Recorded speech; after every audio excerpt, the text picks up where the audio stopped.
তরি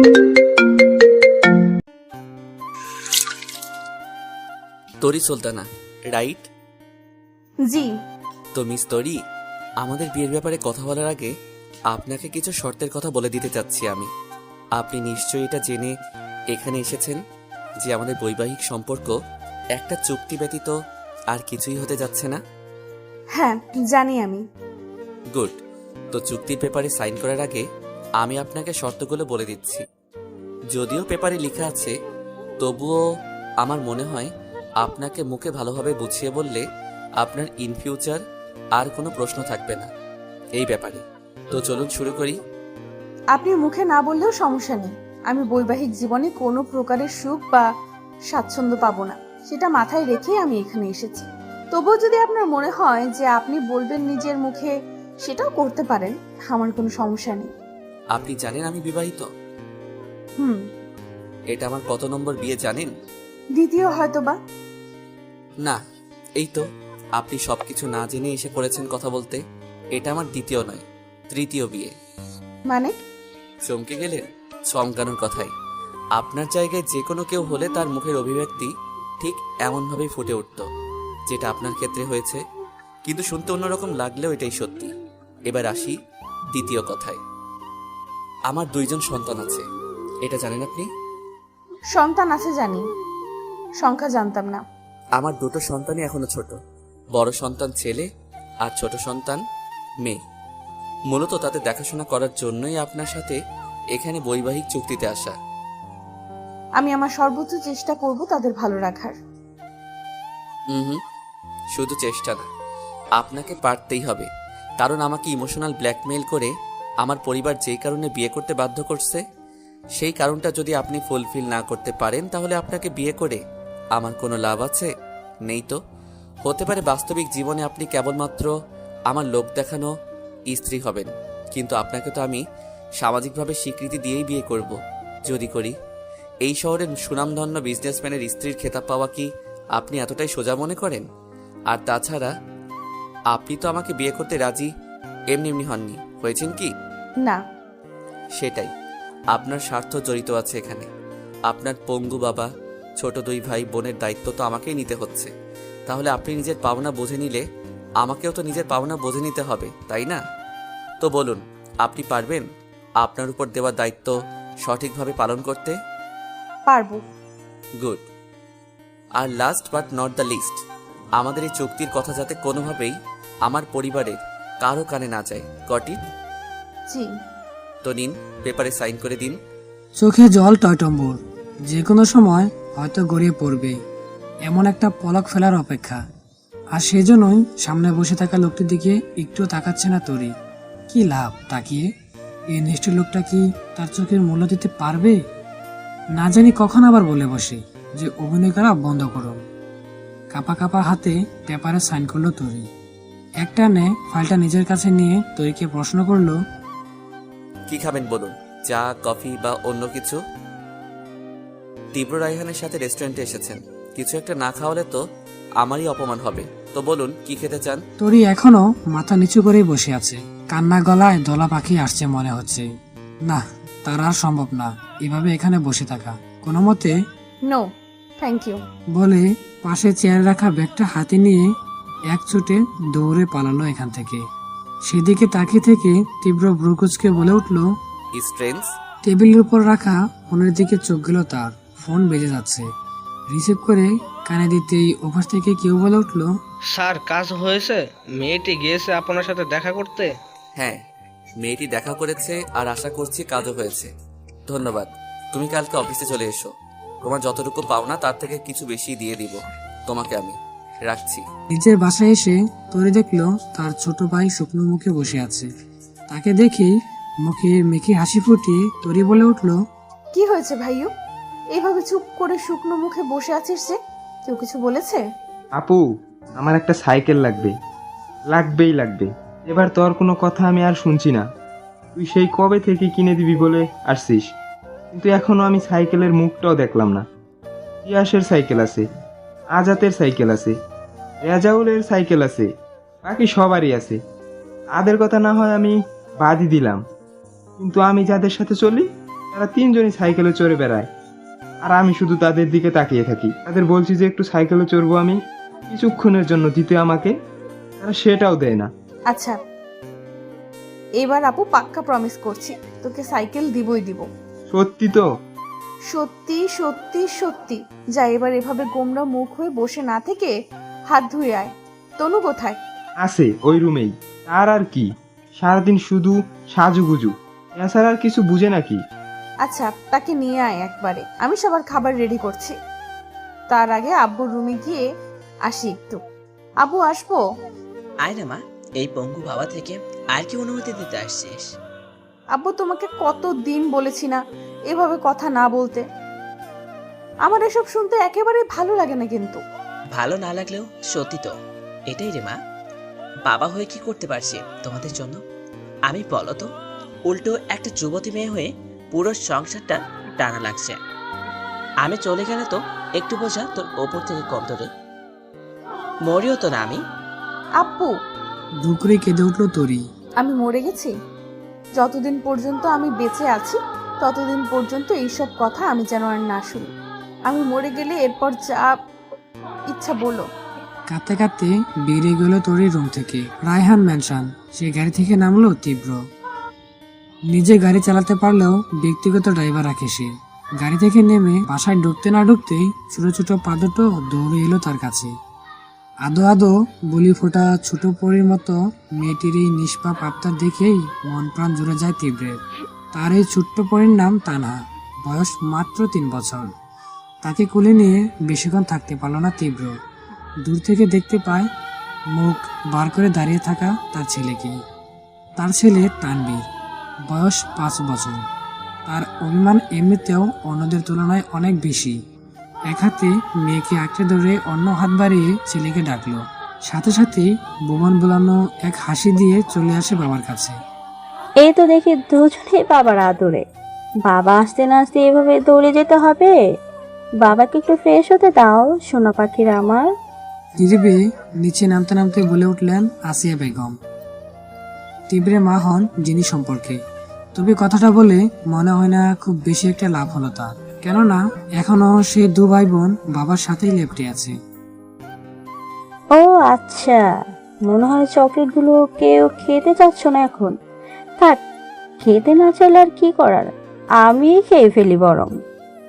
হাতে থাকা কয়েকটা চকলেট দেখিয়ে এই কথা বলে নিজের মুখে নেয়ার ভঙ্গি করে দেখাতে লাগলেন আসিয়া বেগম। তানহা আর তানবীর একে অন্যের মুখের দিকে কিছুক্ষণ তাকিয়ে থেকে এরপর দ্রুত গতিতে তাদের বাবাকে ছেড়ে দিয়ে চলে গেল দাদির কাছে। তার হাত থেকে চকলেটগুলো নিয়ে এক দৌড়ে নিজের রুমে। সেদিকে তাকিয়ে হাসতে লাগলো তীব্র। তবে তার মায়ের একটি কথায় পুরনো বিরক্তি এসে বার করলো তার মনে। মেয়ে দেখেছিস আজকে? তুই কিন্তু আমাকে কথা দিয়েছিলি যে আজকে মেয়ে দেখতে যাবি। বল, দেখেছিস? হুম। মেয়ে পছন্দ হয়েছে? আমার কোনো পছন্দ অপছন্দ নেই, এটা তো তুমি ভালো করেই জানো আম্মু। তবু একই কথা বলো কেন? তোমাদের কথাই মেয়ে দেখছি, মেয়ে ওকে আছে, বাকিটা তোমরা জানো। চোখ মুখে চূড়ান্ত পরিমাণে বিরক্তির আভা ফুটিয়ে গটগট করে হেঁটে উপরে চলে গেল তীব্র। আর তার দিকে অসহায় ভঙ্গিতে তাকিয়ে রইল আসিয়া বেগম। মনে শুধু একটা চিন্তাই বলে চলছেন তিনি। ছেলেটাকে আদৌ তার স্বাভাবিক জীবনে ফিরবে না? 8-10টা দাম্পত্যের মতো সংসার করবে না? রানু, এই মাস তো শেষ হয়ে আসছে। আমি সামনের মাস থেকে আর তোমাকে পড়াতে আসবো না। যাদেরকে আমি পড়াই তাদের সবাইকে এই কথা বলে দিয়েছি আমি। শুধু তুমিই বাকি ছিলে। তোমার আম্মুকেই বলতাম, কিন্তু আন্টি তো এখন বাসায় নেই, তাই তুমিই বলে দিও। কেন আপু, আপনার কি কোনো চাকরি হয়ে গেছে? এখান থেকে কি অন্য কোথাও শিফট হয়ে যাবেন? আমি তোমাকে এটা পরে বলি। আজকের পড়া বের করো যেটা দিয়েছিলাম। সারপ্রাইজ আছে নাকি কিছু আপু? বলেন না। বলবো পরে, তুমি এখন পড়া বের করো। তরি অনেকগুলো টিউশনি করায়। চাকরির বাজার এখন অনেকটাই কঠিন। যদিও তার পড়াশোনা এখন শেষ হয়নি, অনার্স ফাইনাল ইয়ারের স্টুডেন্ট সে। টিউশনি করে যা টাকা পায় তাতে পরিবার চালাতে খুবই হিমশিম খেতে হয়। চাকরির জন্য খুদ সে অনেকবার করেছিল, কয়েক জায়গায় সরাসরি না করে দিয়েছি, আর কয়েক জায়গায় সে এমন প্রস্তাব পেয়েছে যে ঘৃণায় দ্বিতীয়বার ফিরে তাকায়নি সেদিকে। নিজে পড়াশোনা চালিয়ে সংসারের খরচ মেটাতে অনেক রাত করে টিউশন শেষ করে ফিরতে হয় তার বাসায়। পাড়ার অনেক চাচি খালা এই ব্যাপারে ভিন্ন চোখে দেখেন। মেয়ে মানুষ এত রাত করে বাসায় ফিরে কেন? কি এমন কাজ করে এত রাত পর্যন্ত? পরোক্ষভাবে অনেক কথাই শুনেছে এই ব্যাপারে পরে তরিকে। কিন্তু সেসব কিছু নিয়ে বাবার সময় নেই তরির, কারণ তরির সংসার চালানোর খরচ তো আর পাড়ার প্রতিবেশীরা দেয় না। তাই তাদের কথা মাথায় রেখে দোটানায় ভোগার কোনো মানেই হয় না। এতটুকু পর্যন্ত ঠিক ছিল তাও, কিন্তু এরপর থেকে তরি বাড়ি ফেরার পথে প্রতিদিনই বেশ টিটকারি শুনতে হতো পাড়া ছেলেদের থেকে। এতটা সহজে তরি দমে যাওয়ার মেয়ে নয়। ছোটবেলা মা হারিয়েছে সে, বয়স মাত্র কতই বা হবে, 10-12। তার ভাই বোন দুজনেই ছোট তখন। তরির বাবাকে অনেকেই বলেছিল দ্বিতীয় বিয়ে করতে, কিন্তু তার একটাই কথা, আমার ছেলে মেয়েরা এখন সব, আমার আর বাড়ির কারো প্রয়োজন নেই জীবনে। তাছাড়া সৎমা কতটুকু দায়িত্বশীল হবেন, তার সন্তানের প্রতি কতটুকু স্নেহ করবেন তা নিয়ে তিনি যথেষ্ট সন্দেহ ছিলেন। আর এতজনের এত কথা শোনার পরেও তিনি ছিলেন তার সিদ্ধান্তে অটল। তরির বাবা তখনও তাকে মায়ের অভাব বুঝতে দেয়নি। বাবা হয়ে বাবা মা দুজনেই দায়িত্ব পালন করেছে। সবই ঠিক ছিল, কিন্তু সেই ভয়ানক রাত তরিদের জীবনটাকে তছনছ করে দিয়েছিল। এরপর থেকে তরিকে সংসারের হাল ধরতে হয়। সংগ্রামকে সে জীবনের অবিচ্ছেদ্য অংশ হিসেবে ধরে নিয়েছে। ছেলেদের টিটকারিকে তো ভয় করতো না সে, এসবকে পাত্তাই দিত না। তবে একদিন সে তার বাসায় গিয়ে দেখলো তার বাবা কাঁদছে। ছোট ভাইয়ের গায়ে মারের দাগ, বোনটা ভয়ে কাঁপছে। যখন জিজ্ঞেস করলো এর কারণ, তখন জানতে পারলো মাস্তানগুসের কয়েকজন লোক দলবল নিয়ে তাদের বাসায় এসেছিল। তরি বাবাকে শাসিয়ে দিয়ে গেছে, যদি বড় মেয়েকে তার কাছে বিয়ে না দেয় তাহলে তার ছোট মেয়েকে তুলে নিয়ে যাবে আর ছেলেটাকে ওনার চোখের সামনে মেরে ফেলবে। তরিকে যাতে তার সাথে বিয়েতে রাজি করায় সেই কথাই বলে সেখান থেকে চলে দলবল নিয়ে। তবে তার পরিবারের উপর যদি খানিকটা বিপদের আভাসও সে পায়, তখন তার মাথা ঠিক থাকে না। তখন কি করবে বুঝতে পারছিল না। এরই মধ্যে এক বান্ধবী থেকে সে জানতে পারে তীব্র ব্যাপারে। নিজের জীবন বাজি রেখে হলেও পরিবারকে বাঁচানোই একমাত্র লক্ষ্য এখন। সব দিক বিবেচনা করে তীব্রের সাথে বিয়েতে রাজি হয় সে। আব্বু, আসলে তোমাকে কিভাবে বলবো জানি না, কিন্তু আমি বিয়ে করতে চাচ্ছি আব্বু। তীব্রের মুখে কথা শোনার পর যেন বড়সড় একটা শখ খেলো ইমরান সাহেব। কিসের বিয়ের কথা বলছিস মা? আমি এখনো তো তোর বিয়ের ব্যাপারে কিছু ভাবিনি। এখন বিয়ে করতে চাচ্ছিস মানে? পাত্র তো আমি দেখিনি। পাত্র তো দেখা আছে আব্বু, আমি নিজে পাত্র পছন্দ করেছি। কি? কবে? কিভাবে? আমি তো কিছু হ্যাঁ, তোমাকে জানাইনি আব্বু। আসলে আমরা দুজন প্রায় 2 বছর ধরে নিজেদের চিনি জানি, দুজনেই দুজনকে পছন্দ করি। আমাদের দুজনের এখন মনে হলো যে এই পরিচিতিকে একটা নাম দেওয়া যাক। কে ছেলে মা? তুই কার কথা বলছিস? তীব্র রায়হান। তুই কি বিজনেসম্যান তীব্র রায়হানের কথা বলছিস? হ্যাঁ। তোর সাথে তীব্র রায়হান এর এতদিনের পরিচয়? কই, আমাকে তো কখনো বলিসনি। আর বিয়ের টাকা এখন হুট করে জোগাড় করব কিভাবে রে মা? সেটা এমন পরিবারের সাথে যদি সম্বন্ধ করি। বিয়ের খরচ নিয়ে ভাবতে হবে না আব্বু, সব খরচ পাত্রপক্ষ দিবে। খুশিতে চোখে পানি চলে আসলো ইমরান সাহেবের। উনি স্বপ্নেও ভাবতে পারেননি এত ভালো করে মেয়ের বিয়ে হবে। মনে মনে আল্লাহর দরবারে অনেক শুকরিয়া আদায় করলেন। বাবার সামনে মুখে মিথ্যে হাসির অভিনয় করে রুম থেকে বেরিয়ে আসার সময় সকলের অলক্ষ্যে দুপুরটা চোখে জল পড়লো গাল বেয়ে। তবে সেটাকে সাথে সাথেই মুছে নিল তরি। যদি সত্যি কথা বলতো তবে কোনোদিনই তার বাবা এই বিয়েতে রাজি হতো না। কেননা কোনো বাবা চায় না তার মেয়ের জীবনটা জেনে শুনে এভাবে নষ্ট হোক। তাই এত বড় মিথ্যা কথা তরিকে বাধ্য হয়ে বলতেই হলো। যদি একটা মিথ্যা কথায় তার পুরো পরিবার ভালো থাকে তবে সেটাই হোক না, শুধুমাত্র বিয়ে নয়, মেয়ে দেখাও তীব্র বাড়িতেই হবে। তীব্র গাড়ি পাঠিয়েছে তাদের যাতায়াতের জন্য। তাদের বাড়ির সামনে গাড়ি থামতেই মুখ হা হয়ে যায় পারতনুর। এত বড় বাড়ি, এসব বাড়ি তো তারা সিনেমায় দেখেছে, বাস্তবে কখনো দেখবে সেটা ভাবতেই পারেনি। আর বোনের এমন জায়গায় বিয়ে হবে সেটা তো বাবা দূরে। ড্রাইভার গাড়ির দরজা খুলে যখন তাদের বাইরে বের হয়ে আসার অপেক্ষায়, তখন প্রথম পা রাখে তরি। এক পলক দেখে নেয় বাড়ি সহ আশপাশে সবকিছু। কয়েকদিন পর থেকে এটা তার জীবনের আবাস্তর হতে চলেছে। আমৃত্যু তাকে এখানেই থাকতে হবে, এবার যাই হয়ে যাক না কেন। হুইল চেয়ার এনে ভিতরে নিয়ে যাওয়া হয় ইমরান সাহেবকে। জারিফ আর তনু পিছু পিছু যায়। সকলের সামনে বসে আছে তরি। তার পাশে বসা মহিলাটি তাকে সেই কখন থেকে পর্যবেক্ষণ করে যাচ্ছেন। তবে কি দেখছেন সেটা আদৌ মাথায় আসছে না তরির। সে উপরে মাথা তুলে তাকাচ্ছে না। তবে মন চাচ্ছে এখান থেকে দৌড়ে পালিয়ে যেতে। নাম কি গো তোমার? তরি সুলতানা। এরপর যতটুকু পারে তরিকে প্রশ্নের বর্ণে জড়তরিত করা শুরু করলো। আর তরিও চুপচাপ উত্তর দিয়ে যাচ্ছে মাথা নিচু করে।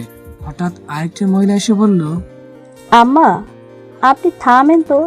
আর কত প্রশ্ন করবেন মেয়েটাকে? দেখি মা, একটু উপরে তোলো তো মুখটা। এবার তরি মাথা উঁচু করতে দেখতে পেল সামনে বসা মহিলাটিকে। বেশ সুশ্রী দেখতে। তবে সম্পর্কে কি হয় সেটা তরি এখনো বুঝতে পারছে না। মাশাআল্লাহ, আমাদের তীব্রের পছন্দ আছে বলতে হবে। আমার ছেলে বলে কথা। এতক্ষণে তরি বুঝতে পারলো সামনে বসে থাকা মহিলাটি আর কেউ না, তার হবু শাশুড়ি। মিষ্টি মুখ আর মিষ্টি ভাষী মহিলাটিকে প্রথম দেখাতেই ভালো লেগে যায় তরির। সে তো সেরকম ভাবে মায়ের আদর পায়নি। আচ্ছা, উনি কি আমাকে মায়ের মতো করেই আদর করবে? পর মুহূর্তেই নিজের মনকে নিজেই শাসায় তরি। যেখানে স্বামী সংসার সুখের মায়া ত্যাগ করে সে বিয়ে করতে রাজি হয়েছে, সেখানে শাশুড়ি কিংবা অন্য কোনো সদস্য স্নেহ, মমতা, ভালোবাসা আশা করা বোকামি ছাড়া আর কিছুই না। চারদিকে একবার চোখ বুলিয়ে তাকায় তরি। কোথাও তীব্রকে দেখতে পায়নি সে। তবে আশপাশে বেশ কিছু মানুষ বসা। তীব্রের মা সামনে বসে থাকা এক লোককে বলে উঠল, তীব্রের আব্বু, তোমার ছেলে এখনো আসছে না কেন? সবাই আংটি নিয়ে রেডি হয়ে বসে আছি, আর উনি মেয়ের বাড়িতে গাড়ি পাঠিয়ে দিয়ে খালাস।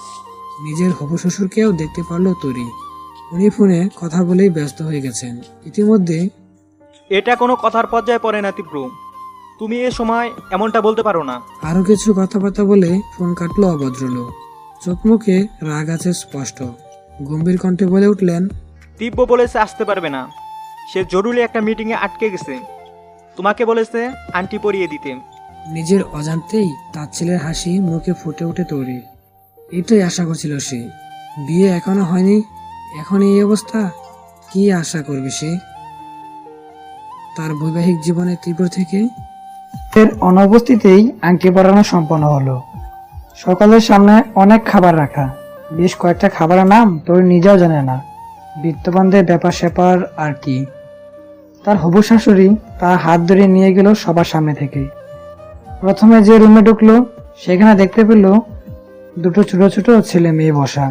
তোরই ধারণা করতে পারলো এরাই সেই দুজন যাদের কথা তীব্র বলেছিল। বেশ মিষ্টি দেখতে দুজনই। সোনা পাখিরা আমার, এখানে এসো। দেখো কে এসেছে। তোমাদের নতুন আম্মু এসেছে। এসো, এখানে এসো, পরিচিত হও তার সাথে। তরি, ও হলো তানভীর, আর সে তানহা। কোনো ভাবনান্তর দেখা গেল না তাদের কারোর মধ্যেই, যেন তারা তরিকে এখানে আশা করেনি। কি হলো? এসো, কথা বলে দেখো বাবুরা, খুব ভালো লাগবে। আপনি যদি কিছু মনে না করেন তাহলে আমি কি তাদের সাথে একটু আলাদা কথা বলতে পারি? আমি আমার মতো করে কথা বলতে চাইছি আসলে। হ্যাঁ মা, কথা বলো তুমি। আমি গিয়ে দেখি সবার কি অবস্থা। পিছিয়ে দুজন ফেলফেল করে তাকিয়ে আছে তরির দিকে। তাদের দিকে চেয়ে মিষ্টি হেসে তরি সামনের দিকে এগিয়ে গেল। দু হাতে দুজনকে ধরে তার দুপাশে আনলো, আর সে নিজেও মাঝখানে। তাদের নিয়ে গিয়ে বিছানায় বসলো। তোমরা জানো আমি এখানে কেন এসেছি? কোনো উত্তর পেল না তরি কারো থেকেই। আমার কোনো বন্ধু নেই, তোমরা কেউ আমার বন্ধু হবে? বাচ্চাদের মতো গাল ফুলিয়ে আবদার করলো তরি। বন্ধু কেন হতে যাব? দাদি তো বলেছে তুমি আমাদের নতুন মা, আর মা কখনো বন্ধু হয়? মা খুব খারাপ, খুব। তরি তাকিয়ে দেখলো তার বাম পাশে বসে থাকা তানবীর এই কথাটা বলল, আর সেই সাথে তার চোখে পানি। তীব্র দ্রুত চোখের পানি মুছে দিল তানবীরের। কাছে টেনে জড়িয়ে ধরে জিজ্ঞেস করলো, কে বলেছে মা বন্ধু হতে পারে না? মা হলো সবচেয়ে কাছের বন্ধু। মায়ের থেকে বড় বন্ধু তো আর কেউই হতে পারে না। আর এটা কে বলেছে যে মা খারাপ? তানবীর নিজেকে তরি থেকে ছাড়িয়ে নিল আর বলল, কারোর বলা লাগবে না, আমি আর আমার বোন নিজে দেখেছি। কি রে বনু, দেখিসনি? ডান পাশে তাকিয়ে তরি দেখতে পেল তানহা মাথা জাগাচ্ছে, যার অর্থ হ্যাঁ, সে দেখেছে। আমি তো মাকে একেবারে ছোট থাকতে দেখেছিলাম, বনু তো দেখতেই পাইনি। বনু হওয়ার পরে আমি মাকে আর দেখিনি। সবাইকে জিজ্ঞেস করায় বলেছিল মা নাকি আকাশের তারা হয়ে গেছে। পানি এসে বিল করলো এবার তরি চোখে। ইস, দুটো বাচ্চা কত ছোট, অথচ তাদের মনে এখনই কত কষ্ট। বিশেষ করে তানভীরকে দেখলে, তার কথা শুনলে কেউ এটা বলবে না যে তার মাত্র 5 বছর বয়স। পরিস্থিতি একটা শিশুকে এই বয়সে কতটুকু ম্যাচিওর করে তোলে। তবে তরি এটা বুঝতে পারলো কোনো কারণবশত হয়েছে। তীব্রর প্রথম স্ত্রী মারা গিয়েছে, আর সেই কথাই বলেছে তানভীর। তো কি হয়েছে? আমি আরেক মা তো তোমাদের কাছে এসেছি। একবার আমার সাথে মিশে দেখো, একটু কথা বলে দেখো, তারপর বলবে আমি কি আসলেই তোমাদের বন্ধু হওয়ার যোগ্য কিনা। সে তো দাদি আগের বারও বলেছিল আমাদের নাকি নতুন মা আসছে, আমাদের অনেক ভালোবাসবে। কিন্তু দাদি মিথ্যে কথা বলেছিল, আমাদের কোনো মাই আর আসবে না, কেউ আমাদের ভালোবাসবে না, কেউ না।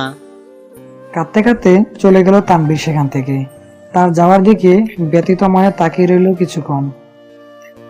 এরপর পাশে ফিরে দেখলো তানহা এখনো তার দিকে তাকিয়ে আছে। আম্মু, কিছু বলবে আমাকে? তুমিও আমাদের আগের আম্মুর মতো বকবে মারবে, তাই না? ছি ছি বাবু, কি বলো এগুলো? আমি তোমাদের বকতে যাব কেন? মারার কথা তো বাদই দিলাম। তোমাদের মতো এই নিষ্পাপ দুটো ফুলকে আদর ছাড়া কি করা যায় বলো? আমি থাকবো না এখানে, পায়ে কাটে যাবো। কথাটা বলেই এক দৌড়ে চলে গেল তানহা। মেয়েটার মুখে এখনো ঠিকভাবে কথা ফোটেনি। তার এই মেয়েকে কিনা কেউ মারতো? এত নিষ্ঠুর কিভাবে হতে পারে কেউ? এসব ভাবতে ভাবতেই হঠাৎ নিজের ডান হাতের কবজিতে চাপ অনুভব করলো তরি। কিছু বুঝে ওঠার আগেই এক ঝটকায় তাকিয়ে দাঁড় করানো হলো। সামনে তাকিয়ে দেখতে পেল অগ্নি চোখে তাকিয়ে আছে তীব্র তার দিকে। কি হয়েছে কিছুই বুঝতে পারলো না তরি। এর মধ্যেই কানে এলো তীব্রের হুঙ্কার। কি করেছেন আপনি আমার ছেলে মেয়ের সাথে? বলুন, তারা ছাদে গিয়ে কাঁদছে কেন? আমি জিজ্ঞেস করে আমাকে কিছু বলেনি। আম্মুকে বলে শুনতে পেলাম আপনি নাকি আম্মুকে বলেছেন তাদের সাথে আলাদা কথা বলতে চান। কি বলেছেন তাদের বলুন? আম্মুর সামনে কিছু বলতে পারবেন না, তাই আম্মুকে কৌশলে সরিয়ে দিয়ে নিশ্চয়ই তাদের শাসিয়েছেন কিছু নিয়ে, তাই না? তরি বোকার মতো তীব্রের দিকে তাকিয়ে আছে। তীব্র কি বলছে না বলছে কিছুই বুঝতে পারছে না সে। আপনি ভুল ভাবছেন, আমার কথাটা শুনুন। আরে কি শুনবো আপনার কথা? হ্যাঁ, কি শুনবো? দেখুন মিস্তরি, আমি আপনাকে প্রথম দিনই সাবধান করেছিলাম এই ব্যাপারে।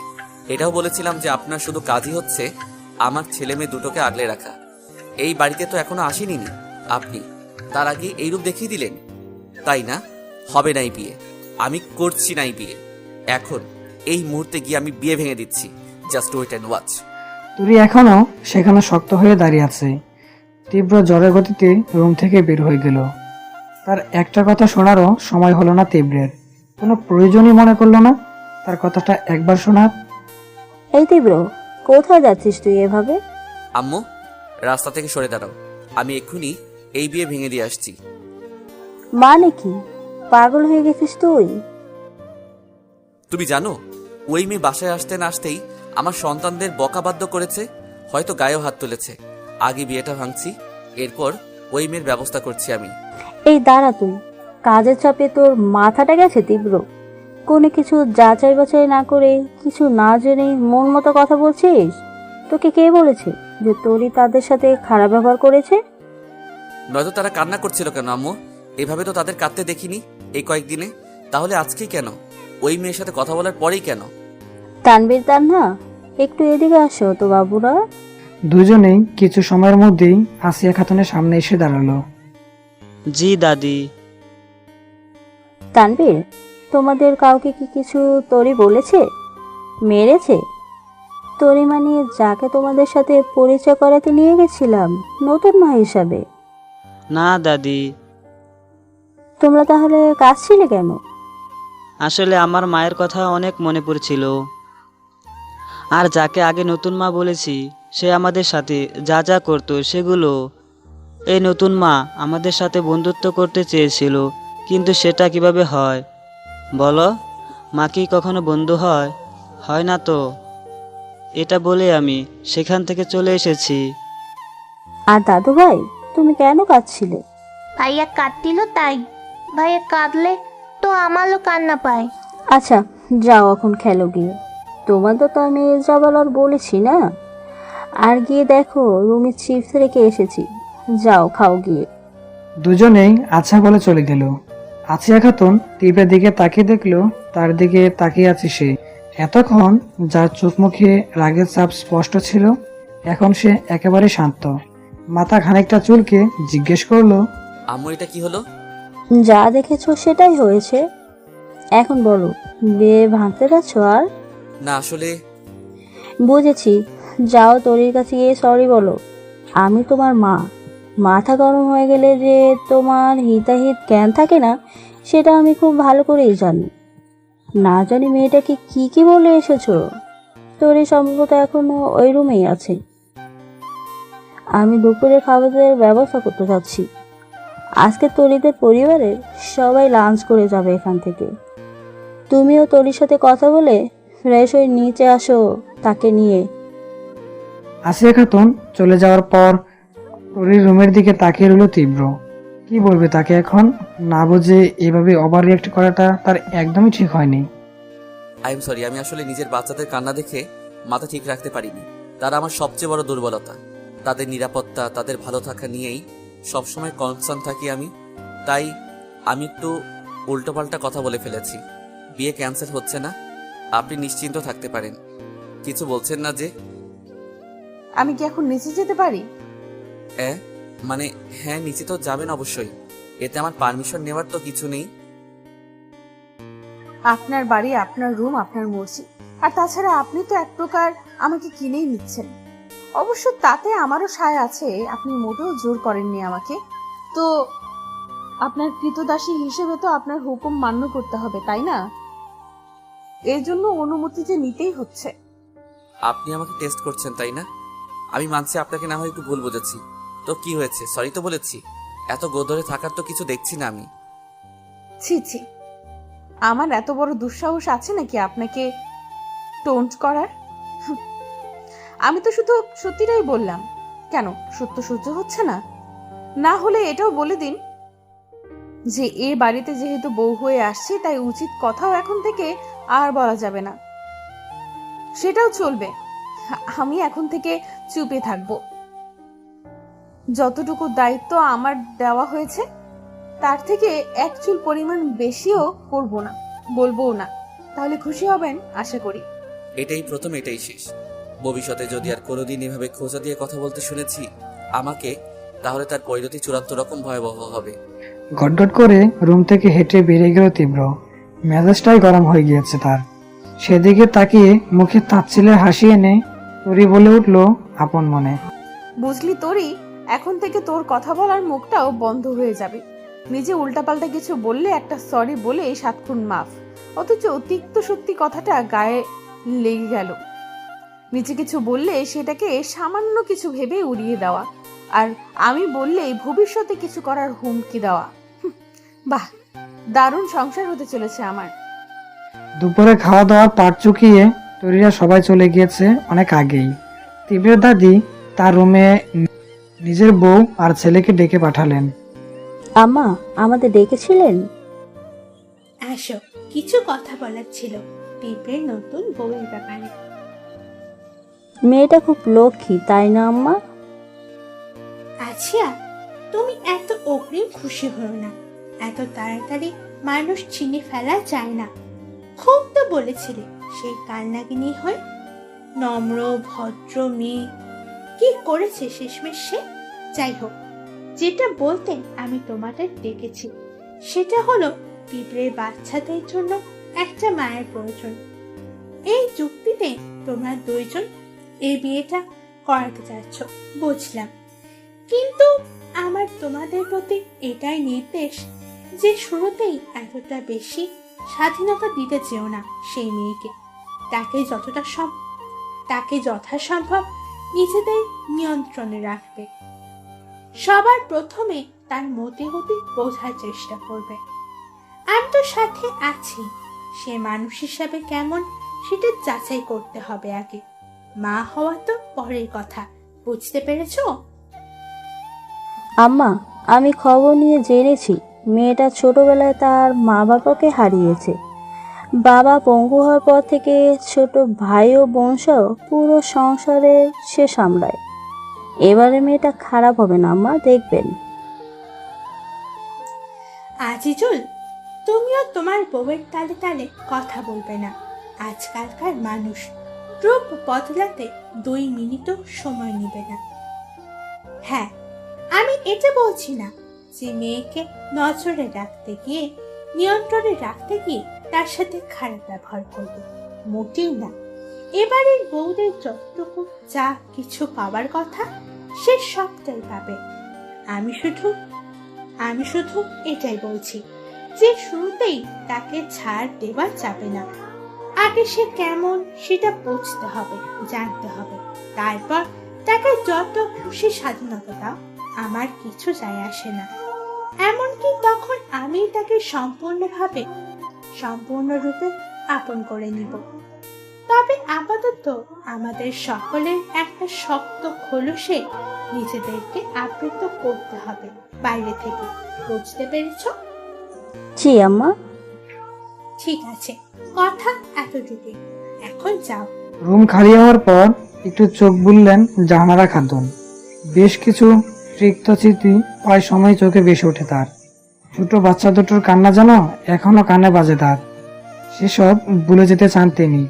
আর অবশ্যই এবার আর কোনো ভুল নয়, একই ভুল দ্বিতীয়বার করতে চান না তিনি। তরিদের বাসার সামনে বড় একটা গাড়ি এসে থামলো, আর সেখান থেকে দুটো লোক মিলে শুধু একটার পর একটা জিনিস বাসায় ঢোকাচ্ছেন। তরি যতটুকু বুঝতে পারলো, গায়ে হলুদের জন্য যাবতীয় সামগ্রী হয়তো সব জিনিসপত্র তার বাসায় রেখে গিয়ে যাওয়ার সময় লোক দুটো তরিকে বলে গেল বিকালের দিকে গেট সহ অন্যান্য ডেকোরেশনের লোক পাঠাবে তীব্র। আগামীকাল তাদের গায়ে হলুদ, সময় মতো ব্রিটিশিয়ানদেরও পাঠিয়ে দিবে তার বাসায়। মা, একটু এদিকে এসে বস তো। হ্যাঁ আব্বু, বলো। আমাদের তো পর করে দিয়ে চলে যাবে রে মা। 2 দিন পর থেকে তো আর কাছে পাবো না, যখন তখন তোকে। কত বড় বাড়ির বউ হবি তুই, কত দায়িত্ব তখন তোর কাঁধে থাকবে। আমাদের কাছে আসার কি তোর আর সময় হবে তখন? আমরা 3টা মানুষ যে কিভাবে থাকবো তোকে ছাড়া, সেটা ভাবতেই বুকটা চিনচিন করে উঠছে রে মা। আব্বু, এভাবে কেন বলছো বলো তো? আমি কি আজীবনের জন্য দূরে কোথাও চলে যাচ্ছি? আমি আসবো তো মাঝে মধ্যে এখানে। তোমাদের একেবারে না দেখে কি আমার মন কোথাও টিকবে বলো? আপু, তুই দুপুরে আমাকে আর খাইতে দিবি না, তাই না? পিছন থেকে জড়িয়ে ধরলো তরির কাজটা তার ছোট বোন তনুর। তুই আসিস তোর খাওয়া নিয়ে, আমাকে রাতে ঘুম পাড়িয়ে দিবে কে?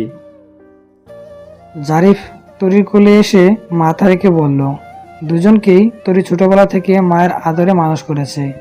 তরি তাদের বড় বোন হওয়ার পাশাপাশি মাও।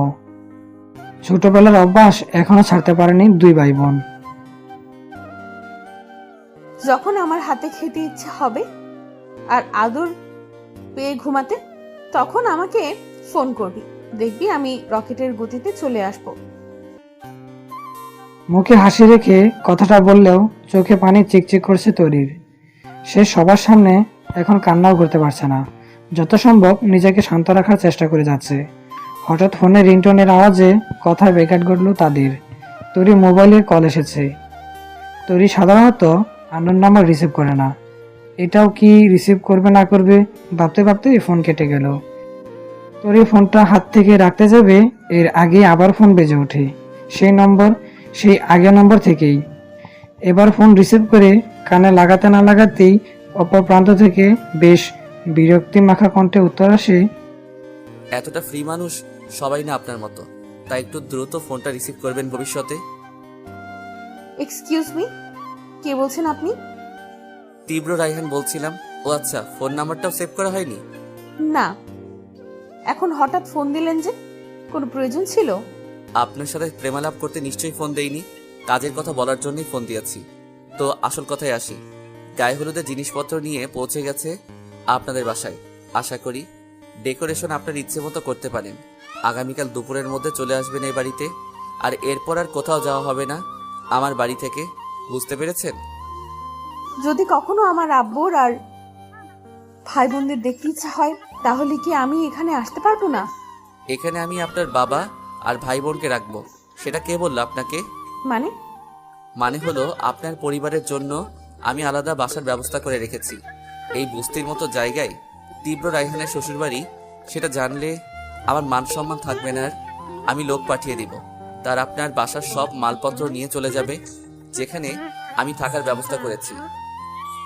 বুঝতে পেরেছেন? রাখি। তরিকে আর কিছু বলার সুযোগ না দিয়ে ফোনটা কেটে দিল তীব্র। তরি প্রথমে ভেবেছিল তীব্র তার পরিবারের কথা ভাবে, তাই ভালো জায়গায় থাকার বন্দোবস্ত করেছে। কিন্তু পুরো কথা শোনার পর নিজেই হেসে উঠল আনমনে। সে হাসি খুশির নয়, নিজের বোকামির উপর হাসলো সে। তীব্র নিজের প্রতিটি জিনিস অনেক ভালো বোঝে। ব্যবসায়ী কিনা, কখন কোথায় কি করতে হবে সেটা তার থেকে হয়তো আর কেউ ভালো জানে না। নিজের ইমেজ কখনো খারাপ হতে দিবে নাকি সমাজে? তীব্র, দেখ তো বাবা, এই শেরওয়ানি তোর জন্য কিনে এনেছি। এটাকে তোকে বেশ মানাবে, তাই না? আম্মু, আমি বিয়েটা খুশির চোটে করছি না, এটা তুমি খুব ভালো করে জানো। বারে বারে একই কথা কেন বলো আম্মু? শেরওয়ানি হোক কিংবা টি শার্ট, আমার একটা হলেই হলো। প্লিজ ডিস্টার্ব করো না। এখন অনলাইনে একটা মিটিং হবে। শ্বাস ফেলে নিচে হেঁটে চলে গেল আসিয়া বেগম। যতই তিনি চেষ্টা করুক না কেন তীব্রকে একটু স্বাভাবিক করতে বিয়েটা নিয়ে তীব্র তার মতোই থাকে। নিচে খাওয়া দাওয়া তদারকি করতে গেছেন তিনি। মেহমান ইতোমধ্যে চলে এসেছে, তরিদের গাড়িও হয়তো আসার পথে। আর বর এখন মিটিং করবে। কি অদ্ভুত! কাজী সাহেব বিয়ে পড়িয়ে চলে গেলেন।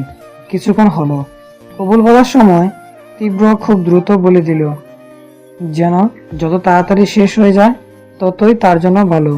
কখন শেষ হবে আর সে কখন এখান থেকে উঠবে?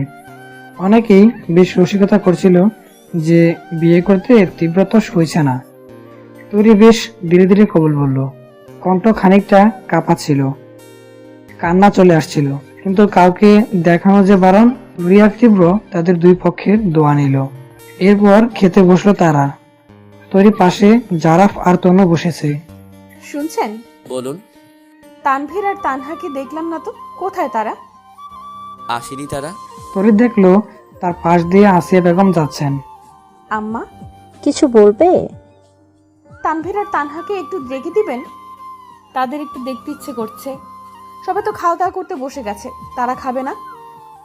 আম্মু, কাউকে ডাকার কোনো প্রয়োজন নেই, তাদের খাবার রুমে পাঠিয়ে দেওয়া হয়েছে, সেখানে খেয়ে নিবে তারা। তীব্রের কথা এখন শুনতো না তরি। নিজে গিয়ে রুম থেকে তাদের নিয়ে আসতো নিজের হাতে খাওয়ানোর জন্য। কিন্তু নতুন বউ মাত্র বিয়ে হলো, এভাবে সকলের সামনে যাওয়াটা শোভা পায় না। অজ্ঞতা এভাবেই খেয়ে উঠলো তারা। তীব্র বাবা চলে যাওয়ার সময় বারবারে তীব্রকে আর বাড়ির সবাইকে বলে গেলেন তরি খেয়াল রাখতে। মেয়েকে ধরে কান্না যেন থামছিলই না তার।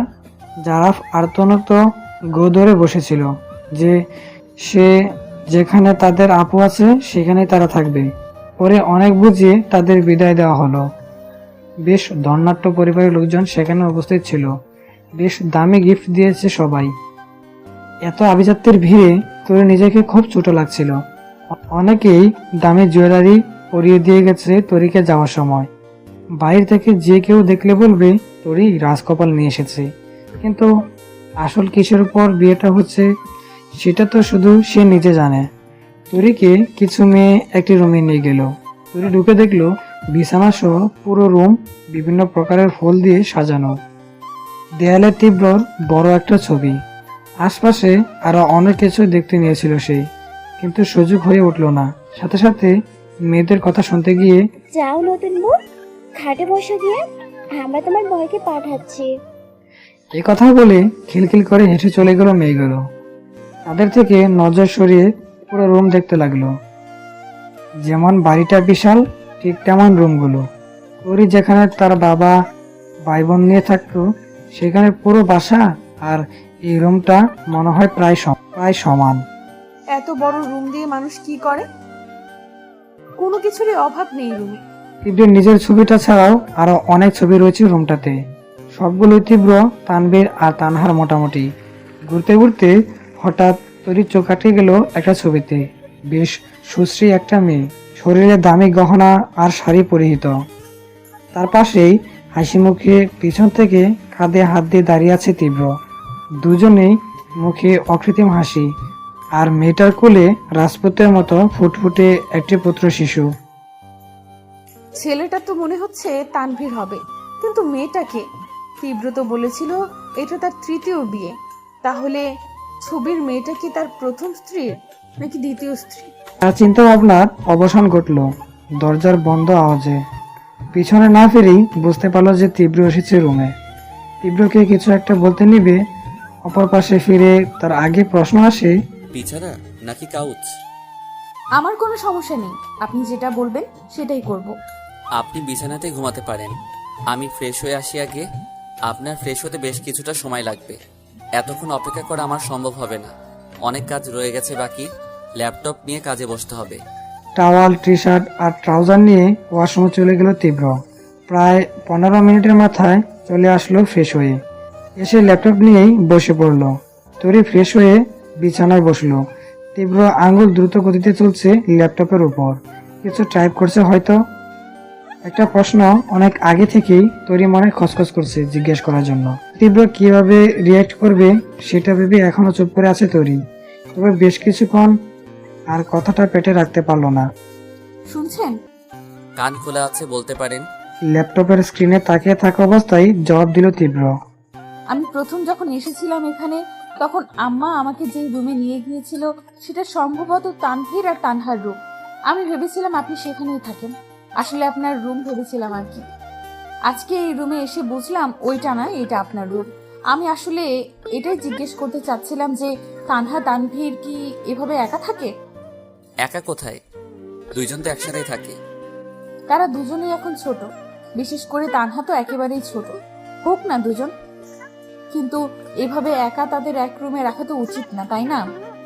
মায়ের থেকে মাসির দরদ বেশি মনে হচ্ছে। আমার থেকে আমার বাচ্চাদের নিয়ে আপনার চিন্তা বেশি। আমি কাজে যাবে তাড়াতাড়ি ঘুমোতে পারি না। দেখছেন তো যে এখনো কাজ করছি। আমার সাথে এই রুমে নিয়ে আসলে তাদের ঘুমোতে অসুবিধা হবে। আপনি আপনার মতো কাজ করুন না, আমি তাদের এখানে নিয়ে আসি। আগামীকাল থেকে আপনার তাদের সাথে ঘুমাতে হবে, এটা আপনাকে আমি বলতাম, কিন্তু আজকে রাতে ইচ্ছা থাকা সত্ত্বেও কিছু করা সম্ভব হচ্ছে না। বাসায় প্রচুর মানুষজন আছে এখনো। এসব কানাকানি ফিসফিসানি কথাবার্তা শুনতে আমার মোটেও ভালো লাগবে না, তাই আমি চুপ আছি। আপনিও দয়া করে মুখটা একটু বন্ধ রাখুন, আমাকে আমার কাজ করতে দিন। আর কোনো কথা বলার সুযোগ পেল না তরি। কি আর করার, কাল পর্যন্ত এইভাবেই অপেক্ষা করা ছাড়া আর কোনো উপায় নেই। নিজের বাবা আর ভাই বোনের কথা বেশ মনে পড়ছে তরির। গতকালকে রাতেও কিভাবে ছিল, কোথায় ছিল, আর আজকে কোথায় কিভাবে, এক রাতে ব্যবধানে কত পাল্টে গেছে সবকিছু তার জীবনে। জোরে একটা শ্বাস ফেলে আপাতত সব চিন্তা বাদ দিয়ে ঘুমানোর চেষ্টা করছে সে। আগামীকাল থেকে তার সংসার শুরু হবে, দায়িত্বের সংসার, যে সংসারে সে থাকবে শুধু নিজের দায়িত্বের খাতিরে। এখানে আসো নাচবো, পুরো বাসা দেখে যাও, এরপর রান্নাঘরে নিয়ে যাচ্ছি তোমার। আজকে তোমার কিছু রান্না করতে হবে, রান্না বান্না জানো তো? জি দাদি। জাহানারা বেগম তরিকে পুরো বাসা ঘুরে দেখানোর পাশাপাশি টুকটাক কিছু প্রশ্ন জিজ্ঞেস করলো কৌশলে। তবে তরি যা উত্তর দিয়েছে সেটাতে তো ওনার মনে হচ্ছে মেয়েটা খারাপ হবে না। তবুও এত তাড়াতাড়ি তিনি আর কাউকে বিশ্বাস করতে চাচ্ছেন না। সরল বিশ্বাসের পরিণতি যে কতটা ভয়াবহ সেটা তিনি এবং সে বাড়ির সবাই বুঝতে পেরেছে। দেখো, এটা হলো রান্নাঘর, তোমার যা যা লাগবে আশা করি সব পাবে তুমি এখানে। আলহামদুলিল্লাহ, কোনো কিছুর অভাব নেই আমাদের। ও হলো সাইদা আর সে হলো কাকুরি, দুজনেই মূলত এখানে কাজ করে রান্না বান্না। তুমি কিছু না বুঝলে তাদের বলো, ঠিক আছে? জি দাদি। তোমাকে নির্দিষ্ট করে কিছু বলছি না রান্না করার জন্য, তোমার যা রাখতে ভালো লাগে করতে পারো, তবে যাতে মুখে খাবার মতো আর পাতে তোলার মতো হয় সেদিকে খেয়াল রেখো, বুঝতে পেরেছো? জি দাদি, আপনি চিন্তা করবেন না, আমি করতে পারবো।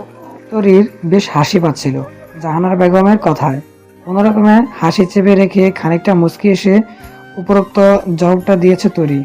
তীব্রের অফিসে তারা আছে, তাই খুব তাড়াহুড়ো করে রেডি হয়ে নিচে নামলো সে। ডাইনিং টেবিলে নানা রকমের খাবার আইটেম দিয়ে পরিপূর্ণ। তীব্র বুঝতে পারছে না যে আজকে এত রান্না কিসের জন্য। হ্যাঁ, এটা ঠিক যে তার কোনো কিছুর অভাব নেই, খাবার দাবার যথেষ্ট উচ্চমানের থাকে সবসময়, কিন্তু তাই বলে এতগুলো একসাথে তো আর কারো খাওয়া সম্ভব নয়। এসব ভাবতে ভাবতেই সামনে চোখ তুলে দেখতে পেল মাথায় ঘোমটা টেনে শাড়ি পরিহিতা তরি খুব দ্রুত কাজ করার চেষ্টা করছে। একের পর এক খাবার এনে রাখছে টেবিলে সাজিয়ে। কিছুক্ষণের মধ্যে বাকি সবাই চলে আসলো। আজিজুল সাহেব সাথে সাথে বলে উঠলেন, এসব কি এত খাবার, কে কখন করলো? ও বাবা, এ তো দেখি আমার পছন্দের চিংড়ির মালাইকারি, পটলের দুলমা। আজকে হঠাৎ আমার প্রিয় খাবার বানানোর কারণ? শুধু তোমার না, আমারও প্রিয় খাবারগুলো আছে এখানে। এই যে দেখো, মাংস কষা, পাবদা ইলিশ মাছের ঝোল, সর্ষে ইলিশ, রুই মাছের ভর্তা। আসিয়া বেগম বেশ উচ্ছ্বাসিত হয়ে বলে উঠলেন। কথা কান দিয়ে ঢুকছে আর ক্রমশ সামনের দিকে তাকিয়ে নিজের কপালটা কুচকিত হয়ে আছে তীব্রের। ব্যাপার কি, তার নিজের পছন্দের খাবারও তো রান্না করা। এত রান্না কখন রাখবো? আমি তো তোমাকে বলেছিলাম তোমার যা ইচ্ছা হয় তাই রাখতে। আসলে সাইদা চাচি আর কাকুলি চাচিকে জিজ্ঞেস করে মোটামুটি প্রত্যেকের পছন্দের খাবার রান্না করার চেষ্টা করেছি, একটু একটু করে। কতটুকু কি হয়েছে সেটা জানি না। দেখে তো ভালোই হবে মনে হচ্ছে, একটু খেয়ে দেখি। সবাই সে কখন থেকে খাচ্ছে, খাচ্ছে তো খাচ্ছেই, কেউ কিছু বলছে না। তোরই বুঝতে পারলো না কি হলো। সে তো নিজেও একটু খেয়ে দেখেছে সবগুলো খাবারের আইটেম, স্বাদ তো ঠিকই ছিল। এমনকি কে কতটুকু ঝাল খায়, মিষ্টি খায়, টক খায়, সে অনুপাতে সব রান্না করেছে। এখন মুখ ফুটে জিজ্ঞাসা করতে পারছে না। বেশ কিছু সময় অবিবাহিত হওয়ার পর খাবার শেষ করে তৃপ্তির ডুকরে তুললেন আজিজুল সাহেব। জাহানারা বেগম আর আসিয়া বেগমের মুখ দিয়ে বের হলো, মাশাআল্লাহ। কি রে তীব্র, কিছু বলছিস না যে তুই? ভালো লাগেনি তোর? এতটুকু বললেই কোর্টে হাত নিয়ে বাসা থেকে বেরিয়ে সোজা গাড়িতে উঠে তীব্র। তরি কিছুক্ষণ সেদিকে তাকিয়ে থেকে সাইদাকে বলে উঠে, চাচি, তানহা তানভীরের জন্য যেগুলো রান্না করেছে সেগুলো একটু প্লেটে সাজিয়ে দিবে, তাদের রুমে নিয়ে যাব। তারা নিচে এলো না। আচ্ছা বলে সেখান থেকে চলে গেল সাইদা। তুমি খাবে না নাতু? খাবো দাদি, আগে আমার বাচ্চাদের খাইয়ে আসি। তরি চলে গেলে তার দিকে নিষ্পলক চোখে তাকিয়ে আছে জাহানারা বেগম। মেয়েটা কেমন যেন খুব মায়াবী, তার কথার মধ্যে মানুষকে আপন করে নেওয়ার শক্তি আছে। চাইনিজ খাবারগুলো মনে হয় কেউ আর খাবে না, কি করার, আমি খেয়ে নিচ্ছি তাহলে। হ্যাঁ, তানভীরের রুমে এসে অনেকক্ষণ ধরে অপেক্ষা করছে তরির খাবার নিয়ে। খাবার খেতে বলার পরও দুজন দুদিকে মুখ করেছিল। এরপর খাবারগুলো হাতে নিয়ে বিছানায় রেখে দুজনে মাঝখানে বসে গালে হাত দিয়ে মুখ ফুলিয়ে বাচ্চাদের মতো করে ঠোঁট উল্টিয়ে তরি এই কথাও বলল। খাবার দেখে অনেক আগে থেকে খাওয়া লোক ছিল তানহা আর তানভীরের, কিন্তু না, খাবার জিদ ধরে বসেছিল। বাচ্চা মানুষ কতক্ষণ আর নিজেকে সামলে রাখতে পারে। এর উপর এখন তরি নাকি তাদের সামনেই তাদের জন্য আনা খাবার খাবে, আর চোখে দুই ভাই বোন তাকিয়ে আছে তরির দিকে। সেটা লক্ষ্য করে মুচকি হেসে তরি যেই না মুখে খাবার তোলা ভান করছে, অমনি ছো মেরে হাত থেকে চামচ কেড়ে নিল তানভীর। চোখ ছোট ছোট করে বলে উঠল, আমাদের খাবার তুমি খাচ্ছ কেন? তোমরা খাবে তাই তো নিচের হাতে রান্না করে নিয়ে এসেছিলাম। এখন খাচ্ছ না যখন, তো খাবারগুলো আর ফেলে দিতে পারি না, তাই আমি খেয়ে নিচ্ছি। জিভে তো পানি চলে এসেছে আমার, তাড়াতাড়ি খাই। না, আমি খাবো, আমাকে দাও। ভাইয়া বলেতে তোমার থেকে কিন্তু না খেতে, তাই আমি খাইনি, এখন খাবো। তানহা বলে উঠে এবার। তার কথা শুনে তানভীর চোখ পাকিয়ে তাকে বলে উঠে, এই, তুই আমার নাম বলছিস কেন? তোকে তোকে কি আমি জোর করেছিলাম? শুধু না খেতে বলেছিলাম। কেন বাবু, আমার হাতের রান্না করা খাবার খেতে তোমাদের কি অসুবিধা? একটু খেয়ে দেখো, খুব মজা হয়েছে, প্লিজ। এবার তরির অসহায় চোখের কাতরতা দেখে আর অনুরোধ ফেলতে পারেনি কেউ। এমনিতেও তাদের খাওয়ার ইচ্ছে ছিল। ওকে, আমরা খাবো। আমি তোমাদের নিজের হাতে খাইয়ে দিই, হা করো। প্রথম লোকমা ধরল তানহার দিকে, তানহাকে খাইয়ে তানবীর দিকে, তারপর আবার তানহার দিকে। এভাবেই শেষ করলো খাওয়ানো। যতটুকু খাবার এনেছিল পুরোটা শেষ করে ফেলেছে দুজন মিলে। কেমন হয়েছে? ভালো, খুব ভালো। তরি হেসে দুজনের কপালে আলতো করে চুমু দিয়ে চলে আসে রুম থেকে। নিচে নেমে দেখে সোফায় বসে হয়তো কিছু একটা নিয়ে কথা বলছেন তার শ্বশুর শাশুড়ি। তাকে দেখা মাত্রই আসিয়া বেগম বললেন, অনেক বেলা করে ফেলেছো, তাড়াতাড়ি খেয়ে নাও, যাও। তরি আচ্ছা বলে সেখান থেকে চলে এসে খাবার নিজের জন্য প্লেটে নিয়ে টেবিলে বসে মাত্র মুখে তুলে নেবে, এর আগেই তার মনে প্রশ্ন জাগলো, আজকে তার বাবা আর ভাই বোন খেতে পেরেছে তো? সে থাকতে তো রান্নাবান্না নিজেই করতো। তনু এখনো তেমন কিছু রাখতে পারে না। তাড়াতাড়ি বাবার নম্বরে ফোন করলো তরি। আপু, কি করছিস তুই? কেমন আছিস? জানিস, তোর ফোনের অপেক্ষায় ছিলাম। আমি আব্বুকে কত আগে জোর করছিলাম তোকে ফোন করার জন্য, তোর সাথে কথা বলার জন্য, কিন্তু আব্বু বলল তোর নাকি এখনো বাড়িতে অনেক কাজ, তোকে কোনো মতেই ফোন করা যাবে না। এসব কিছু হলো বল? আমি কি তোর সাথে কথা না বলে থাকতে পারি? আমার কথা পরে বলি, আগে বল তোরা কি করছিস এখন? আজকে খেয়েছিস কিছু? আর তোদের নতুন বাসায় কোনো সমস্যা হচ্ছে না তো? আব্বু কোথায়? হ্যাঁ আপু, খেয়েছি। কতদিন পর যে এত ভালো ভালো খাবার খেলাম তোকে বুঝাতে পারবো না। আর এত বড় বাসায় কারো সমস্যা থাকতে পারে বল? আব্বু আছে ভালোই, এখন দুপুরে খেয়ে ঘুমাচ্ছে। বাজার করে দিয়েছে কে? আর রান্নাই বা কে করলো? এমা, এ কি বলিস এগুলো? তুই কিছু জানিস না? দুলাভাই তো এখানে দুজন কাজের লোক রেখে দিয়েছে, একজন মহিলা আর একজন পুরুষ। বাজার সহ যা যা লাগে সব সেই লুকি নিয়ে আসে বাইরে থেকে, আর মহিলাটা রান্নার জন্য। তাছাড়া জানিস, আব্বু দেখাশোনা করার জন্য একজন নার্সও রেখে দিয়েছে দুলাভাই। আমাদের কোথাও কোনো সমস্যাই হচ্ছে না।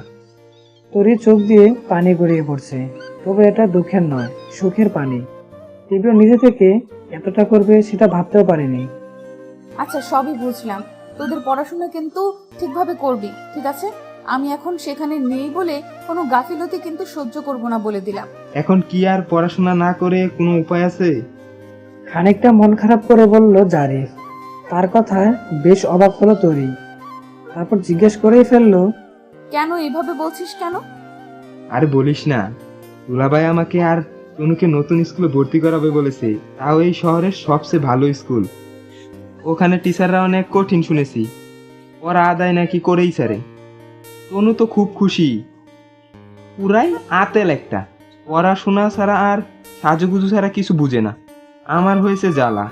একের পর এক অপ্রত্যাশিত খুশির খবর শুনে তরি চমকানো ছাড়া আপাতত আর কিছুই করতে পারছে না।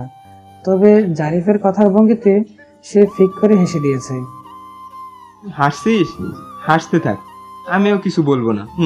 তবে আরেকটা জিনিস দিয়ে কিন্তু দুলাভাই আমাকে খুশি করে দিয়েছে। মানে? আর কি দিল? আমাকে যাওয়ার সময় বলে গিয়েছে, তোমার আর কিছু চাই? আমিও ফটাফট সাইকেলের কথা বলে দিয়েছি। এরপর কাকে যেন ফোন করলো, কিছুক্ষণের মধ্যেই সাইকেল হাজির। সাইকেলের কথা তোকে কেন বলতে হবে? আমি বলেছিলাম না তোকে সাইকেল আমি কিনে দিব? আপু, রাগ করছিস কেন? আমি তো নিজে থেকে বলিনি, দুলাভাই জিজ্ঞেস করাই বলেছি। আর আমাকে কি একা দিয়েছে নাকি কিছু? তনুকেও তো দিয়েছে। তনু আবার কি চাইলো? আর কত রকমের মেকআপের জিনিসপত্র যে বললো সে দিতে, আমি এগুলোর নামও জানি না। কি জানি ফাউন্ডেশন, কাউন্সিলার, পেন কেক, লাল সার, মাথা মুন্ডু। আমাকে এগুলো জিজ্ঞেস করে লাভ নেই, তুই পরে তনুকে জিজ্ঞেস করিস। এখন উনি মেকআপ কিটস দিয়ে সাজুগুজু করছে, তার সাথে কথা বলবি? আচ্ছা, আমি পরে আবার ফোন দিব। খাইনি দুপুরে, খাবার এখনো রাখছি। ফোন কেটে তরি ভাবনায় পড়ে গেল। আগের জায়গায় পরিবর্তন করে খুব দামি একটা বাসায় তার বাবা আর ভাই বোনকে রেখেছে তীব্র, তার নিজের রেপুটেশনের জন্য। আচ্ছা, সেটা না হয় ঠিক আছে, কিন্তু এত সব মানুষ কি ভিতরে গিয়ে দেখবে কি অবস্থা? সবাই তো বাইরে দেখেই মন্তব্য করছে। হ্যাঁ, এটা ঠিক যে তরির পরিবারের দায়িত্ব নেওয়া তীব্রের কন্ট্যাক্ট পেপারে ছিল, কিন্তু তাই বলে এতটা? এটা তো খুব বেশিই মনে হচ্ছে। তীব্র কি আসলে বাইরে থেকে খুব শক্ত খোলসে নিজেকে কোনো কারণে আবৃত করে রাখে? তার তো অতীত সম্পর্কে তরি কিছুই জানে না। খুব বেশি কি কষ্টের সেই অতীত? দীর্ঘশ্বাস ফেলে খাবারে মন দিল তরি। আপাতত সে এসব আর ভাবতে চায় না, পরে না হয় জানা যাবে। রাত প্রায় 11টা। সবাই মোটামুটি খাবার খেয়ে বিছানায় ঘুমাতে চলে গেছে। তীব্র খাওয়া দাওয়া করে রুমে ঢুকে যাবে। আজকে তো তরির সাথে তানহা আর তানবীরের ঘুমানোর কথা। সে ভাবলো নিজের রুমে যাওয়ার আগে একবার তাদের রুমে থেকে ঘুরে আসুক কি অবস্থা। দরজার সামনে দাঁড়িয়ে দেখে কোমরে হাত দিয়ে বাচ্চাদের মতো গাল ফুলে দাঁড়িয়ে আছে তরি, আর বিছানায় যতটুকু সম্ভব হাত পা ছড়িয়ে ছিটিয়ে সবটুকু জায়গা দখল করার আপ্রাণ চেষ্টা চালাচ্ছে তানহা আর তানবীর। আমি ঘুমাবো, প্লিজ প্লিজ, একটু অল্প, একটু, 1 আঙুল সমান। কুচকিয়ে তানবীর প্রশ্ন ছুঁড়ছে। 1 আঙ্গুল সমান কিভাবে ঘুমায় আবার? সেটা তো দেখাতে পারবো, একটু জায়গা দিলে বিছানায়। তানহা তানবীর দুজনেই একে অপরের মুখের দিকে তাকিয়ে মনে মনে কি যেন একটা যুক্তি করলো। এরপর যেই না একটু জায়গা দিল, সরে গিয়ে অমনি তরি ধপাস করে বিছানায় শুয়ে বিশ্বজের হাসি দিয়ে বলল, এভাবে? এবার তানহা আর তানবীর দুজন মিলে তরিকে ঠেলতে শুরু করেছে রীতিমতো বিছানা থেকে নামানোর জন্য। ইচ্ছে করে তাদের সামনে কাঁদো কাঁদো মুখে তরি বলল, আমি কত সুন্দর সুন্দর গল্প বলতে পারি, কেউ শোনে না আমার গল্প। এই কষ্ট আমি কোথায় রাখি? দূর থেকে তাদের এই অবস্থা দেখে নিঃশব্দে মুখ চেপে হাসছে তীব্র। দূর থেকে তাদের এইসব অবস্থা দেখে নিঃশব্দে মুখ চেপে হাসছে তীব্র। বেশ মজা লাগছে তার। শেষমেশ কি হয় সেটা দেখার জন্য ধীর আগ্রহে তাকিয়ে আছে। গল্প বলার কথা বলতে না বলতেই তানহা রাজি হয়ে যায়, কিন্তু তানবীর তখনও মুখ গুমরা করে বসেছিল। কিন্তু খুব বেশিক্ষণ আর টিকলো না সেই গুমরা মুখ। তরি হুট করেই কাতকুতো দিতে শুরু করলো তানবীরকে। না চাইতেও খিলখিল করে হাসতে হয়েছে তাকে। তারপর তরি একটা শর্তে জুড়ে দিল গল্প বলার। আমি গল্প অবশ্যই বলবো, তবে দুজনের মাঝখানে শোবো আমি। তোমরা দুজন আমার দুপাশে শুয়ে গল্প শুনবে। এর সাথে কিন্তু ফ্রি হিসেবে চুলি বিলি কেটে দেওয়াও আছে। তো চলো শুরু করি। তরির কথা মতো দুই বোন তাই করলো। কি সুন্দর করে কৌশলে তাদের সাথে নিজেকে অ্যাডজাস্ট করে নিচ্ছে তরি। এটা দেখেই তীব্র বেশ ভালো লাগলো। নিজের রুমের দিকে এগিয়ে গেল সে। দরজা পুরোপুরি বন্ধ না করে হালকা চেপে কাজে বসে গেল। বেশ অনেকটা সময় পার হয়ে গেল, তীব্র এখনো কাজে মগ্ন। হঠাৎ করে দরজায় ঠকঠক করে আওয়াজ হওয়ায় কাজ থেকে খানিকটা অবসর নিতে হলো তাকে। কে?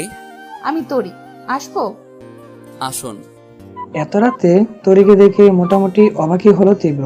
সে এখনো ঘুমায়নি তাহলে? আপনি এখনো জেগে আছেন? হ্যাঁ, মানে ঘুম আসছিল না আসলে। তানহা আর তানভীরকে ঘুম পাড়িয়ে এসেছি। আমার সাথে আপনার একটু কথা ছিল। বলে ফেলুন। দেখুন, আপনার সাথে আমার ডিল হয়েছিল যেটা নিয়ে, সেটা তো আমি দুজনেই জানি। আজকে শুনলাম আপনি সবকিছু ব্যবস্থা করে দিয়ে এসেছেন নতুন বাসায়। এতটা আমি কিন্তু করতে বলিনি আপনাকে। আমার কথা শুধু এইটুকুই ছিল যে আমি এখানে থাকতে যেমন আব্বু বা তনু জিরাফের কোনো সমস্যা না হয়। আমার কথা শুধু এতটুকুই ছিল যে আমি এখানে থাকতে যেন আব্বু বা তনু জারিফের কোনো সমস্যা হতো না, এখনো সেটা যেন না হয়। আপনি এক্স্যাক্টলি কি বলতে চাচ্ছেন বলুন তো? মানে এত কিছু না করলেও পারতেন। আমি যা করেছি সেটাতে না আপনার বাপের বাড়ির লোকজনের কোনো সমস্যা হয়েছে, না আমার নিজের। তাহলে আপনার এত কিসের সমস্যা বলুন তো? আমি যতটুকু করেছি মন থেকে করেছি। এখন আমি আমার কোন কাজ কিভাবে করব না করব সেটাও আপনার থেকে পারমিশন নিয়ে করতে হবে? দেখুন, আপনি আমাকে আবারও ভুল বুঝছেন। আমি শুধু এতটুকুই বলতে চাচ্ছি, ছোটবেলা থেকেই আমি যথেষ্ট আত্মনির্ভরশীল। যতটুকু আমার প্রাপ্য ঠিক ততটুকুই নিয়েছি আমি। আপনি প্রথমবারের মতো চাহিদা থেকে বেশি দিয়ে ফেলেছেন, যেটাতে আমি আসলে অভ্যস্ত নই, এটাই বলতে আসা। আপনার মতলব কি বলুন তো? আমি যদি সেখানে বাজার করা থেকে শুরু করে রান্না বান্নার লোকের ব্যবস্থা না করে দিয়ে আসতাম, তাহলে নিশ্চয়ই আপনি দিনের পর দিন তাদেরকে না খেয়ে দেখতে পারতেন না। তখন কি করতেন? ছুটে চলে যেতেন তাদের কাছে, না হলে বাসায় বসে থেকে আপনার ড্রামা দেখা লাগতো। আলটিমেটলি কি হতো? আমার বাচ্চাদের ঠিকমতো দেখাশোনা করা হতো না। এটাই তো চাচ্ছিলেন আপনি। তরি থ হয়ে দাঁড়িয়ে আছে। কথা কোথা থেকে কোথায় নিয়ে গেল তীব্র। সে ভেবেছিল সব কথা শেষে তাকে ধন্যবাদ দিয়ে আসবে, কিন্তু এসব কথা শোনার পর তার আপাতত আর কিছুই বলার নেই। আপনার কথা বলা শেষ হলে আপনি আসতে পারেন। আর হ্যাঁ, ভবিষ্যতে আমাকে শেখাতে আসবেন না যে আমি কোথায় কি করব। আমি যেটা করি সেটা আশেপাশে সবকিছু মাথায় রেখে বিচার বিবেচনা করেই করি। একটা সময় ছিল যখন সবকিছু সহজভাবে ভেবে নিতাম, কিন্তু পরিস্থিতি আমাকে যথেষ্ট বদলে দিয়েছে। তরির সামনে আবারও ল্যাপটপ নিয়ে বসে পড়েছে তীব্র। চুপচাপ সে রুম থেকে চলে আসে তরি। প্রতিদিনের মতো আজও সকালে ঘুম থেকে উঠে নামাজ পড়ে গোসল করে রান্নাঘরে এসেছে তরি। এখনো অনেকেই ঘুম থেকে ওঠেনি, শুধু বাসার সার্ভেন্ট আর গেটম্যান ছাড়া। তীব্র নিজে যেহেতু অফিসে বস, তাই তার সকালে যাওয়া লাগে না, একটু দেরি করেই যায় সে। সকালে নাস্তা বানানোর কাজ তরির নয়, তবে বসে থাকতে তার ভালো লাগছে না, তাই মজার কিছু আইটেম তৈরি করবে বলে ভেবে নিয়েছে সে সবার জন্য। একটু পরে সিঁড়ি বেয়ে আসিয়া বেগম নেমে এলেন। তরিকে দেখে রান্নাঘরে যান তিনি। কখন উঠলে? বেশ আগেই উঠেছে আম্মা। গোসল করেছো? জি। আব্বা আর দাদি উঠেনি এখনো আম্মা। তোমার আব্বা বেডটি খেতে পছন্দ করে, তীব্রও ঠিক সেই অভ্যাসটাই পেয়েছে, তাই চা হয়েছে কিনা সেটা দেখতে আসলাম। আর তোমার দাদি উঠেছে আরো আগেই, তবে এখন নিচে আসেনি, পরে আসবে। ও, আমি জানতাম না আম্মা এই কথা, না হলে আগেই চা করে রাখতাম। সমস্যা নেই, আমি এক্ষুনি করে দিচ্ছি। দুধ চা নাকি লিকার চা? আর চিনি কেমন দেব? দুধ চা, চিনি 1 চামচ দিও দুজনের জন্যই। আর তোমারও তো ব্যস্ত হওয়া লাগবে না, গতকালকে বাসায় মেহমান ছিল, তাই তোমাকে এই ব্যাপারে বলা হয়নি, তাই জানতে পারোনি। এক কাজ করো, তুমি চা নিয়ে তীব্রের রুমে দিয়ে এসো। জি। কথাবার্তা চলার এক পর্যায়ে তরির ফোনে কল এলো। স্ক্রিনে নিতু নামটা লেখা। আপাতত তরি ফোন রিসিভ করলো না, কারণ এখন হাতে অনেক কাজ। আপনার চা। শুনছেন? চা ঠান্ডা হয়ে যাবে, খেয়ে নেবেন। আড়মোড় ভেঙে আদর চোখে তাকিয়ে মৃদু আলোতে তীব্র এক মায়াবী নারীকে দেখতে পেল। চোখে এখনো ঘুম লেগে আছে। তীব্র এখনো বুঝতে পারছে না ঠিক মতো কিছু। কে আপনি? কি চান? কি? আপনি চিনেন না আমাকে? খানিকটা উঁচু স্বরে বলে উঠল তরি। হঠাৎ লাফ দিয়ে উঠে বসে তীব্র, চোখ ডোদলতে আবারও তাকায়। ও আপনি? চা রেখে যান, আমি খেয়ে নেব। আচ্ছা। শুনুন। জি। কালকে মানে ছেলেমেয়েরা উঠেছে ঘুম থেকে? কালকে ছেলে মেয়েরা উঠেছে মানে? কথা বুঝলাম না। না, কালকে এমনিতেই বলেছি, ছেলে মেয়েদের কথা জিজ্ঞেস করলাম। মনে হয় না এখনো উঠেছে। আমি নাস্তা তৈরি করে তাদের ডেকে দিব, আর আজকে তারা সকলের সাথে একসাথে বসে খাবে। শুনুন, কালকের জন্য সরি। হঠাৎ করে এভাবে সরি বলাটা তরি আশা করেনি তীব্র কাছ থেকে। কেন? আমার কাজে কেউ নাক গলাবে এটা মোটেও পছন্দ না আমার, সেটার জন্যই রেগে গিয়েছিলাম। তবে পরে আপনার দিকটা ভেবে দেখার পরে মনে হলো এইভাবে বলাটা ঠিক হয়নি হয়তো, তাই সরি, এটাই বলার ছিল। আপনি এখন যেতে পারেন। পিছনে ফিরে রুম থেকে হেঁটে বেরিয়ে গেল তীব্র। আর তার মাথায় হঠাৎ করেই একটা জিনিস এলো। তীব্র বলেছে কালকের জন্য সরি, আর এর আগেও কালকে দিয়েই শুরু করতে নিয়েছিল, কিন্তু হয়তো অ্যাসোসিয়েশনে ছিল, তাই সরাসরি বলতে পারেনি প্রথমে, তাই ছেলে মেয়েদের কথা জিজ্ঞেস করে কথা কাটিয়েছে। ব্যাপারটা ভাবতেই মিষ্টি হাসি এসে লেগে যায় তরির মুখে। সবাই একসাথে নাস্তায় টেবিলে বসেছে। তরি খাবার বেড়ে দিয়ে এরপর তানহা তানবীরকে খাওয়াচ্ছে। আসলে একটা কথা বলতে চাচ্ছিলাম, একটা অনুমতি লাগতো আমার। তরির কথা শুনে প্রায় সবাই চোখ তুলে তাকালো। আমি অনার্স ফাইনাল ইয়ারে আছি। আমার পরীক্ষার ডেট দিয়ে দিয়েছে সামনে। বেশ কয়েকদিন ক্লাস করতে পারিনি, তাই বলছিলাম যদি একটু ভার্সিটি যেতাম। শিট, নোট পড়া যা আছে কারোর থেকে কালেক্ট করে নেবেন, আর পরীক্ষার সময় শুধু পরীক্ষা দিবেন। তীব্রের কথা শুনে সবাই চমকে তাকালো তার দিকে। সে যে কথা বলছে সেটা জানা নয়। তরিকে আপনি বলে সম্বোধন করায় মোটামুটি সবাই অবাক। ঘটনা বুঝতে পেরে তীব্র তাড়াতাড়ি বলে উঠল, আমার একটু কাজ আছে, রুমে যাচ্ছি। তরির দিকে এবার সবাই তাকিয়ে আছে। আর এই বিব্রতকর অবস্থা এড়াতে তরি এদিক সেদিক না তাকিয়ে শুধু তানহা তানবীরকে খাইয়ে যাচ্ছে। তোমার কি ক্লাস না করলে খুব বেশি সমস্যা হবে? জাহানারা বেগম বেশ গম্ভীর কণ্ঠে প্রশ্নটা করলেন। না, ঠিক আছে, চলবে। জাহানারা বেগম তরির দিকে তাকিয়ে রইলেন। মেয়েটা খুব সহজেই সবকিছু ছাড় দিতে জানে। তীব্র আর তার সম্পর্কটা ঠিক কোন পর্যায়ে আছে এটাও বুঝে গিয়েছেন তিনি। অথচ তরি এ ব্যাপারে কিছুই বলেনি কাউ।